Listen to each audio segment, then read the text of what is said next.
It's the gardening astronomer here. It's May 23rd, 2021, and I thought I would give you a little tour of the garden and how it's doing today. Let's begin with the herb planter, which is close to our kitchen. In the back you can see our brown rain barrel, which collects rainwater. At the left there's some chives, which are perennial. Then there's some Vietnamese coriander, which is perennial, but I overwinter it inside and only have it out in the summer. There's some lavender and some tarragon. I'm trying to grow some parsley in that blank space. Here's some rosemary that I rooted from clippings from the grocery store, actually, and got my own plants. In behind are a number of small trees that I'm trying to grow as bonsai. That spot there, oh no, there's parsley, and there's another rosemary that I've kept for a few years, and there's my poinsettia that I've kept going for a couple of years now, still going strong. The winter savory is in the middle there, and that lives there year round. I'm growing some regular coriander there. This is a thyme plant and some more chives. And here's my container of basil, also got from the grocery store as a plant, and I divided the plants and grew them all winter, and I used them, and now I'm planting them outdoors. This is the landscape part of the backyard that we renovated about 15 years ago. It used to be just a grassy slope. I got tired of cutting the grass, so we put in some shrubs and some steps and some ground cover. It's a beautiful spot. It's really matured. At the foot of the steps, I've got a number of perennial herbs. That's lemon balm, chives. Down there, there's some mint that's in a pot inside the ground so it doesn't spread. Some oregano. There's some more mint in a pot. Down here is some lovage, which has a nice celery type flavor. You can't see it very well, but there's a bush of sage there that comes back every year. I had this cold frame for about 8 years, and it's a bit of a season extender. I planted some seeds back on the last day of winter, which was February 28th. And you can see I'm getting some nice growth there. I've got arugula, endive, mustard. There's some dill in the back corner. And here at the right, there's a big batch of parsnips that self-seeded. I had a parsnip I let grow an extra year and created seeds. I collected most of them, but these just fell to the ground and self-seeded. There's a beautiful some phlox there, a beautiful mound of phlox, and here is our rhubarb, which does very well every year, and I don't do a thing to it.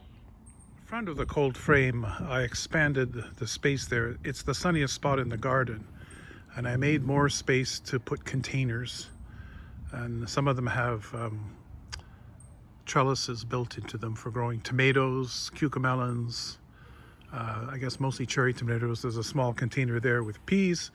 I haven't really decided what else to grow there, but I have a lot of room to do it. Behind the cold frame, I have a kind of a rough spot. I usually just dump earth there when I have excess earth. I don't have so much at the moment. And over here is a wire cage where I put shredded leaves, and I mine that pile of decomposing leaves to use as mulch and to add to my compost, just whatever I need it for. I just try to keep that full and use it in the garden. In the bottom of this container, I have some baby girl cherry tomatoes growing. They've been out for over a week, and I've got a little watering device there so the water goes straight down to the roots. There's the peas I mentioned before, and growing in a little container. Hopefully they'll go up that teepee. Here's another tomato plant. These are sun gold. tomatoes, and I've got them in a cozy coat to keep them warm in case it gets chilly.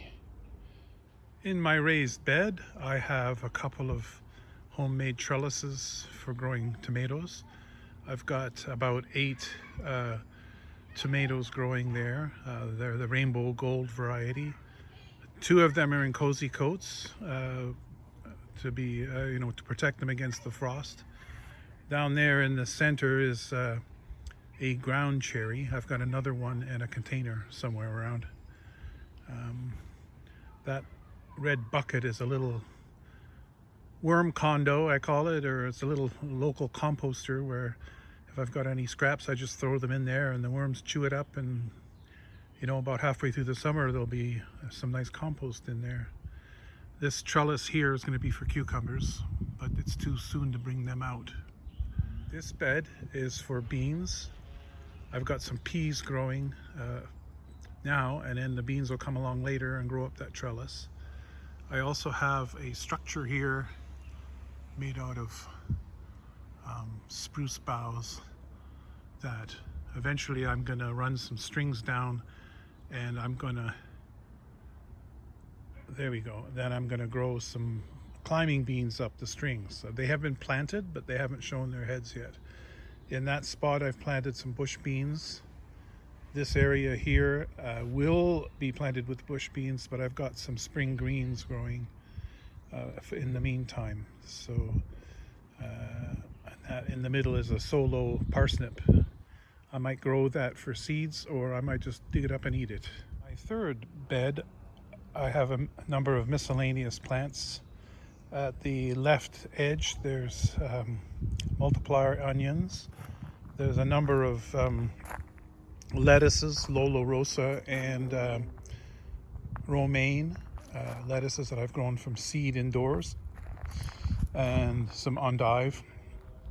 This pot hasn't been planted yet. In here we have a mixture of radishes and carrots and parsnips. You can tell I like parsnips. And there's another row of peas going up there. Underneath the blue spruce, where it's quite shady, there's a number of things growing. I've got a big patch of lily of the valley, which can get a little invasive, so it takes a little bit of effort to keep it in line. There's some iris there, a little bunch of iris in the middle. Behind that there's a hosta, and there's some periwinkle and a few other things. Here's another path up into the back there, and that whole area was landscaped from grass, and it's a lovely spot, lovely quiet spot, nice habitat for birds. I want to show off this one shrub. It's a dwarf rhododendron that's just coming into bloom. Different things in the garden come into bloom at different times. This is a favorite. I don't have a lot of room to grow potatoes, but what I do is I grow them in these fiber containers. These 5 here have red Norlands in them, about 5 pounds worth. At the edge of the deck we've got a number of containers that we'll be planting annuals in. It's a bit too soon for that. Plus there's restrictions on travel that prevent us from going to our favorite greenhouses. There's another ground cherry. There's a little pot of I don't know what there is, salvia, and I guess I call it wandering Jew. I don't know the proper name, that I put up every year to sit out on the deck. And there's a mountain ash growing in a pot, so technically that's a bonsai. Here's a geranium that I've kept inside and brought outside. It seems to be doing okay. And over here is my little Lee Valley mini greenhouse that I bring things out to harden off. So that's the end of the tour for today. Thanks so much for watching.